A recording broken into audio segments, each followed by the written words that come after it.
Dios le bendiga, mis hermanos. Gracias le damos primeramente al Señor que nuevamente nos permite compartir palabra de salvación, palabra de vida eterna.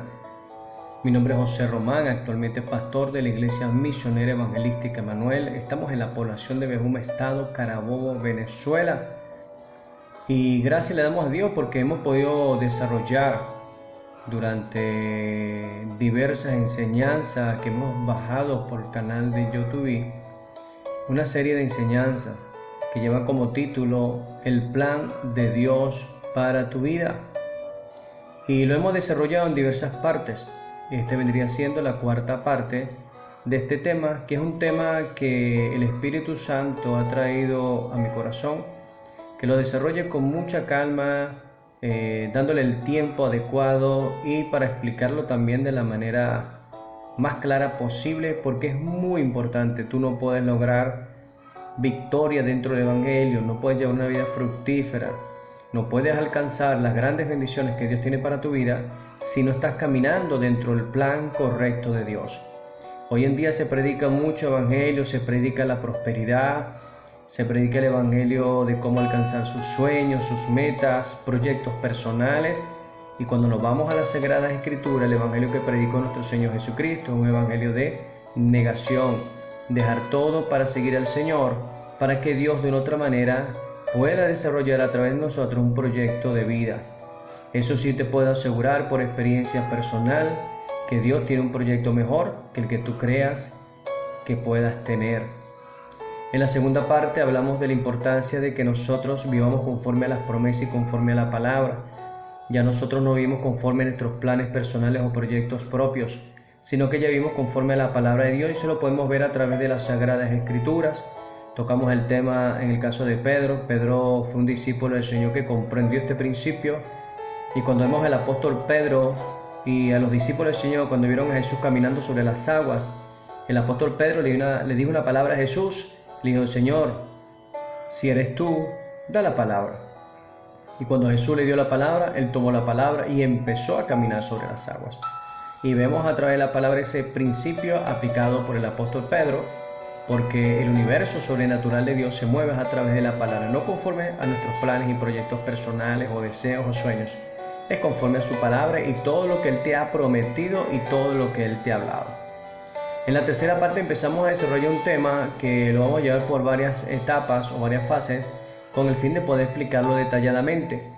El primero que tocamos dentro de los beneficios del plan de Dios, o cuando caminamos dentro del plan de Dios, ¿qué beneficios obtenemos? Y el primero es que Dios promete cubrir todas nuestras necesidades. Sabemos que hay una realidad grande. El hombre se enfoca mayormente en la consecución de logros personales, materiales, pero detrás de eso siempre está la economía, está el querer el alimento, la ropa, el vestido. Y de una otra manera podemos ver que el hombre se mueve en esa dimensión. Lo podemos estudiar cuando estudiamos el caso de la pirámide de Maslow, la pirámide de las necesidades de Abraham Maslow. Hacía referencia que la primera parte de esa pirámide está el cubrir las necesidades básicas, y que es bien importante para que el hombre pueda seguir creciendo y desarrollándose en todas las diversas facetas de su vida, hasta que llegue a la última parte de la pirámide, que es la autorrealización. Pero todo comienza con el cubrir sus necesidades básicas. Entonces pudimos ver a través de la palabra que Dios nos promete cubrir nuestras necesidades, y te dice en el libro de Mateo capítulo 6 versículo 33: busca primeramente el reino de Dios y su justicia, y todas las demás cosas os serán añadidas. Busca primeramente el reino de Dios, camina con Él, créele al Señor, y Dios va a empezar de una manera sobrenatural a cubrir todas tus necesidades. Hoy vamos a tratar un segundo punto que es muy importante también que podamos comprender, es que Dios ordena nuestras vidas conforme a su plan. Una cosa somos antes de llegar a los pies de Jesús, y otra cosa es cuando comenzamos a caminar con el Señor. Y uno de los cambios trascendentales que debe hacer el creyente en su vida, y para eso se cierra un ciclo, es dejar todo para seguir al Señor. En mi caso personal, dejé carrera profesional, dejé experiencia curricular a nivel laboral, aprendizaje, enseñanza, proyectos personales, lo dejé completamente para seguir al Señor y gracias al Señor me dio un plan y un proyecto de vida que hasta ahora ha sido de gran beneficio, porque anteriormente tenía un proyecto terrenal, pasajero, finito, pero ahora el proyecto que me dio el Señor es un proyecto eterno, que no solamente genera frutos aquí en la tierra, sino que también genera frutos, galardones y recompensas en el reino de los cielos. Y para tocar este tema de cómo Dios ordena nuestras vidas, vamos a estudiar la historia de José. La vamos a dividir en diferentes etapas, la historia de José, para que podamos ver de otra manera cómo Dios empieza a trabajar en el creyente desde cero hasta llevarlo a la consecución de un plan y un proyecto que Él tiene para cada uno de nosotros. Vamos a leer en el libro de Génesis capítulo 37, versículos 1 y 2, que dice de la manera siguiente: Habitó Jacob en la tierra donde había morado su padre, en la tierra de Canaán. Esta es la historia de la familia de Jacob. José, siendo de edad de 17 años, apacentaba las ovejas con sus hermanos, y el joven estaba con los hijos de Bilha y con los hijos de Silpa, mujeres de su padre, e informaba a José a su padre la mala fama de ellos. Aquí comenzamos a hablar la historia de un muchacho, un joven llamado José, que pasó a ser pastor de ovejas a convertirse gobernador de Egipto, uno de los imperios más grandes y conocidos de la época. Entonces vamos a dividir la historia de José en diversas etapas. Vamos a dividir la primera parte, sería una vida con su padre. Hagámosla en Génesis capítulo 37, versículo 1 y 2. Ahora vamos a leer versículo 3. ¿Cuál era el trato que tenía Jacob o Israel con José? Y amaba Israel a José más que a todos sus hijos, porque lo había tenido en su vejez, y le hizo una túnica de diversos colores. Este amor de su padre y esta preferencia del padre de Jacob o de Israel hacia José trajo un gran problema familiar.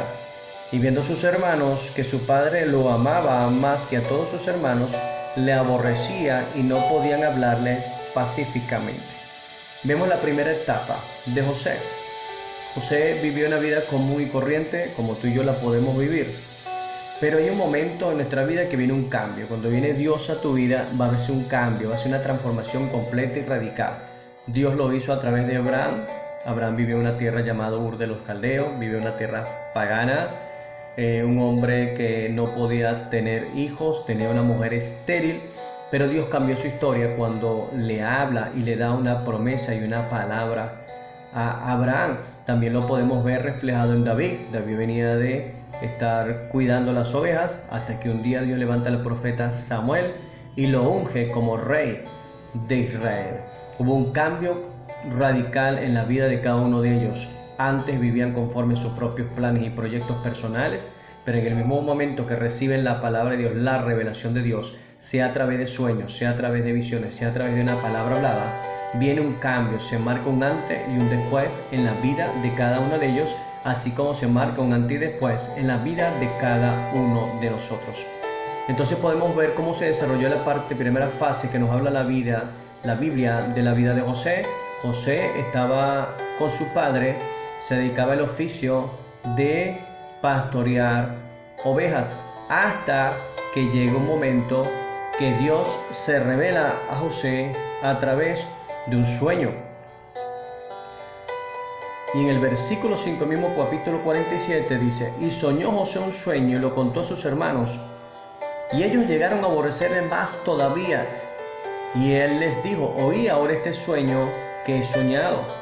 He aquí que atábamos manojos en medio del campo, y aquí que mi manojo se levantaba y estaba derecho, y que vuestros manojos estaban alrededor y se inclinaban al mío. Le respondieron sus hermanos: ¿Reinarás tú sobre nosotros o señorearás sobre nosotros?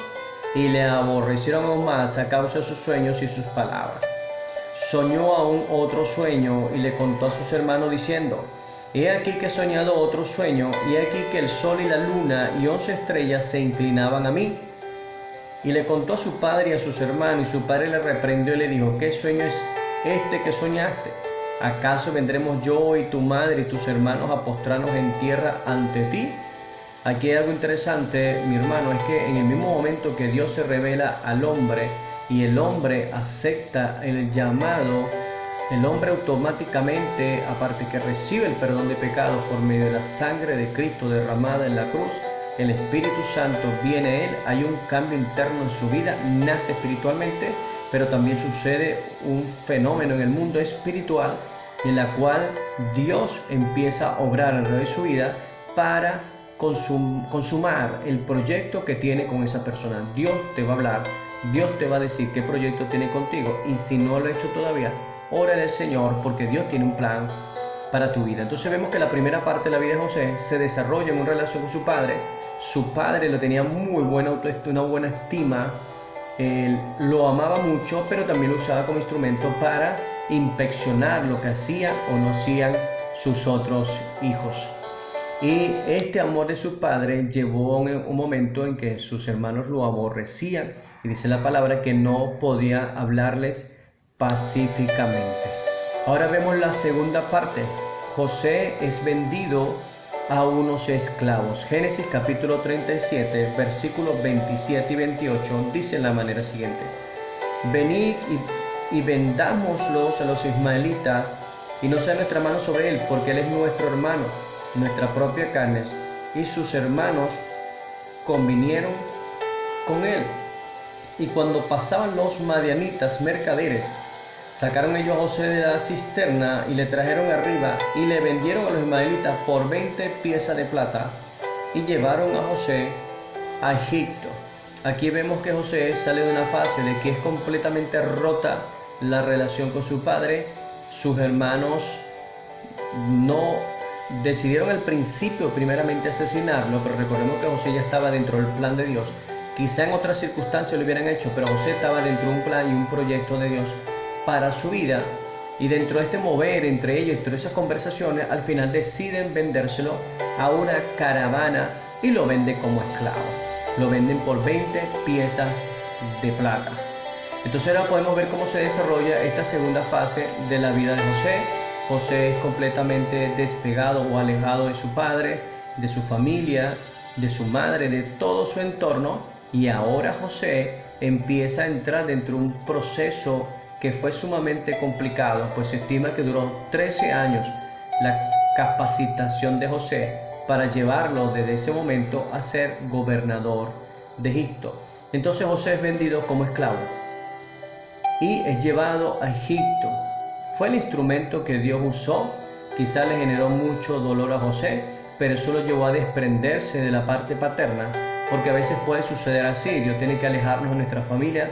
Abraham le dijo: sale de tu tierra y de tu parentela, porque muchas veces la parte emocional, los sentimientos nos impiden desarrollarnos muchas veces en el ministerio, en el llamado del Señor. Lo podemos también ver la historia de David. David tuvo que ser desprendido de gran parte de su familia y estuvo ambulando durante muchos años mientras Dios lo preparaba y lo capacitaba. Entonces podemos ver entonces que José en esta segunda fase o esta segunda etapa de su vida es vendido como esclavo a una caravana de ismaelitas. Después de que pasa este proceso, Dios empieza a mover sus piezas y José es vendido a un hombre llamado Potifar, capitán, un rol de capitán dentro de la nación de los egipcios. Vámonos al libro mismo de Génesis, capítulo 39.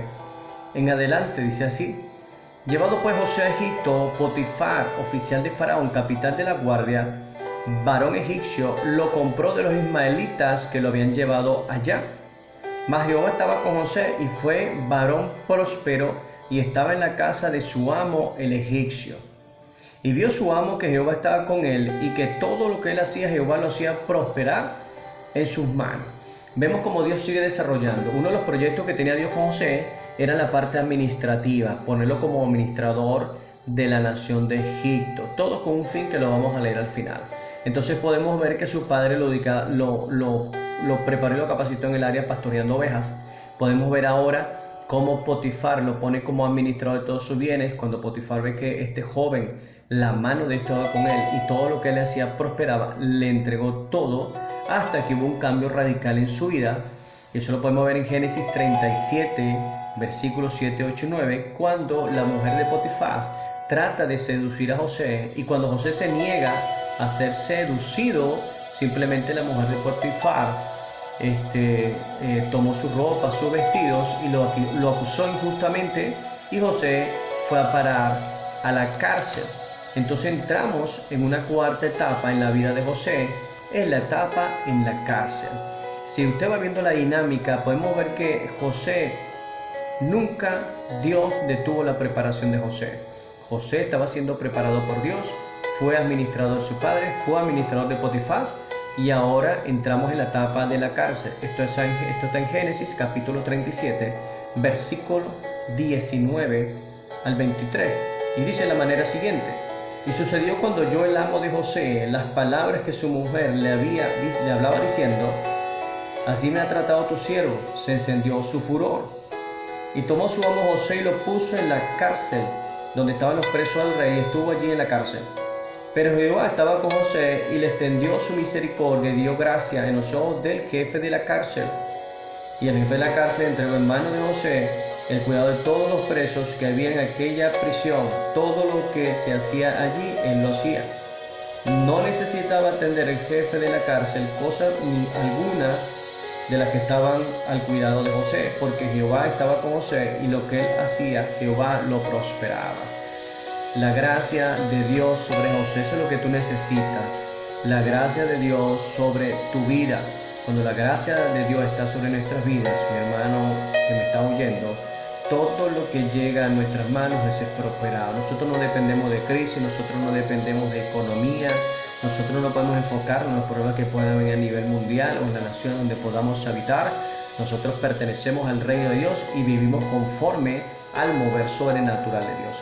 Entonces podemos ver en esta etapa de José, que es la cuarta etapa de su vida y de su preparación, que ahora es enviado a la cárcel. Dios simplemente, mi hermano, necesitaba perfeccionar ciertas áreas en la vida de José que no habían sido perfeccionadas cuando vivía con Faraón. Porque hay un problema, mi hermano, cuando tenemos mucha comodidad, muchas veces empezamos a descuidar nuestra relación con Dios. Entonces, Dios permite que José caiga en la cárcel, y en ese proceso en la cárcel lo bajó de lo alto a lo más bajo nuevamente, para empezar a seguirlo preparando y empezar a limpiar y quitar esas escorias, esas impurezas, esas áreas del carácter que necesitaba transformar en José, para que se convirtiera en ese hombre que Dios quería que él fuera. Entonces, en ese proceso en que está José, sucede algo dentro de ese intermedio entre la salida de José de la cárcel a la presencia de Faraón. Es que envía el Faraón al copero y al panadero. Eso lo podemos ver en Génesis 40, capítulo 40, versículos 14 y 15, que dice de la manera siguiente: acuérdate pues de mí cuando tengas ese bien, y te ruego que uses conmigo de misericordia, y haga mención de mí a Faraón, y me saques de esta casa. Aquí hay algo interesante, y una de las cosas por que la leo es porque aquí demostró José que todavía le faltaba madurez y crecimiento. José todavía tenía en su corazón el resentimiento de que era injusto lo que le estaba pasando. Vamos a decirlo de esta manera, venía con el trauma de la injusticia en que incurrieron sus hermanos, de enviarlo, venderlo y alejarlo de su padre. Y entonces aquí vemos que José para este momento todavía no había madurado completamente. Él no había comprendido que era Dios el que estaba metido en el asunto y en su vida. Entonces José le pide el apoyo al copero y el panadero, o el copero mejor dicho, porque el panadero murió. Y vemos entonces en este relato, en esta historia, que el copero tiene un sueño y el panadero tiene un sueño, y José le interpretó de una manera precisa ambos sueños, y el copero iba a salir en 3 días de ese lugar. Pero José se buscó apoyar en el copero, y entonces vemos por las palabras de José que José no había comprendido todavía la etapa o el proceso de lo que Dios estaba haciendo en él. Entonces algo muy importante, mi hermano, resaltar es que la madurez verdadera de un creyente está asociada a su relación con Dios. Es una total dependencia de Dios, implica no depender jamás del hombre. Por eso podemos leer entonces en el libro de Jeremías 17, versículo 5, que es un texto que muchos nosotros conocemos, pero a veces no lo aplicamos como debe ser.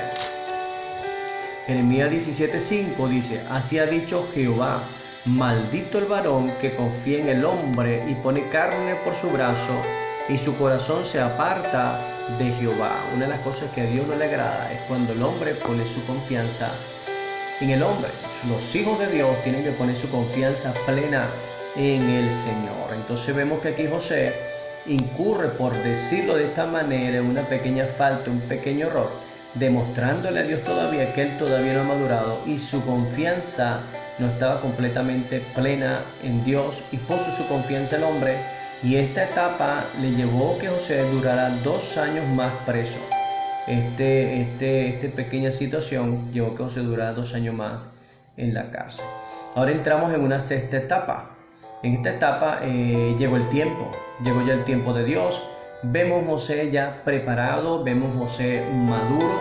¿Cómo lo podemos comprender? Que José no era el mismo del José que estuvo con el copero pidiéndole apoyo y pidiéndole ayuda, diciéndole que era injusto. Vámonos a Génesis capítulo 41, versículos 15 a 16. Y dice: y dijo Faraón a José: yo he tenido un sueño y no hay quien lo interprete, mas he oído decir de ti que oyes sueños para interpretarlos. Respondió José a Faraón diciendo: no está en mí, Dios será el que dé respuesta propicia a Faraón. Y ahora vemos desarrollando la historia, donde vemos cómo José, por medio de la revelación y los dones que le ha dado Dios a José, interpreta el sueño de Faraón. Entonces, ¿dónde vemos la madurez que adquirió José? Lo podemos leer ahora en Génesis 41, del 33 al 37. Alabado sea el nombre de Jesús. Dice así de la manera siguiente: por tanto, provéase ahora Faraón de un varón prudente y sabio, y póngalo sobre la tierra de Egipto. Haga esto Faraón, y ponga gobernadores sobre el país, y quinte la tierra de Egipto en los 7 años de la abundancia. Y junten toda la provisión de estos buenos años que vienen, y recojan el trigo bajo la mano de Faraón para mantenimiento de las ciudades y guardarlos. Y esta aquella provisión de depósitos para el país, para que los 7 años de hambre que habrá en la tierra de Egipto y el país no perecerá de hambre. Entonces aquí podemos ver donde vemos reflejada la madurez de José por sus palabras. Cuando estuvo al frente del copero, le pidió al copero que lo sacara. Aquí no vemos a José en ningún momento diciéndole a Faraón, siendo la persona que tomara la decisión. José jamás tampoco se presentó a él como la persona adecuada e idónea para gerenciar la nación de Israel. Simplemente él, con mucha humildad, interpretó el sueño de Faraón y simplemente le dijo: ponga una persona para que haga estas cosas, y le dio una estrategia económica que yo creo que ninguna nación sobre la faz de la tierra ha logrado aplicarla. Y entonces aquí vemos la madurez de José cuando tiene una total y completa dependencia a Dios. Y él simplemente aceptó la voluntad de Dios. Si era la voluntad de Dios sacarlo de la cárcel, lo sacaría. Y si no era la voluntad de Dios sacarlo de la cárcel, simplemente no lo sacaría. Él aceptó la voluntad de Dios y simplemente puso a Dios por delante y honró a Dios en su vida. Y entonces vemos la respuesta de Faraón. El asunto pareció bien a Faraón y a sus siervos. Y dijo Faraón a sus siervos: ¿acaso hallaremos otro hombre como este en quien esté el Espíritu de Dios? Vemos cómo José, a través de su vida, dio testimonio a Faraón, a través de su sencillez, a través de su humildad y a través de su fe en Dios. Él tenía una fe en su corazón de que Dios lo iba a sacar, y no era Faraón, no era el copero, ni iba a ser ninguna otra persona. Es Dios moviendo sus instrumentos a través de la vida de José. Entonces podemos ver el proceso de desarrollo que llevó José en el mismo momento que Dios le da la revelación, teniendo 17 años.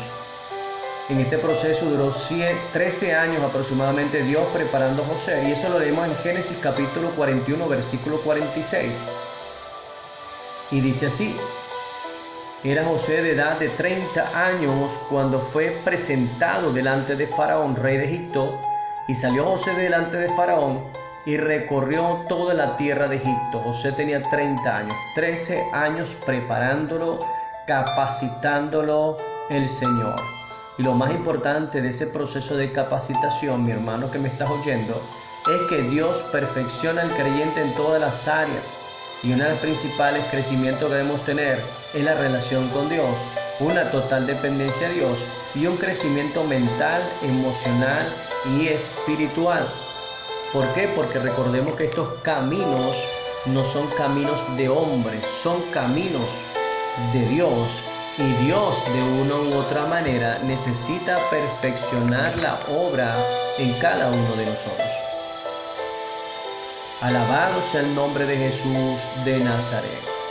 Ahora nos hacemos una pregunta. ¿Cuál era el plan de Dios para José y el motivo por el cual hizo todos estos movimientos en su vida? Lo podemos leer en Génesis 45, versículo de 4 al 5.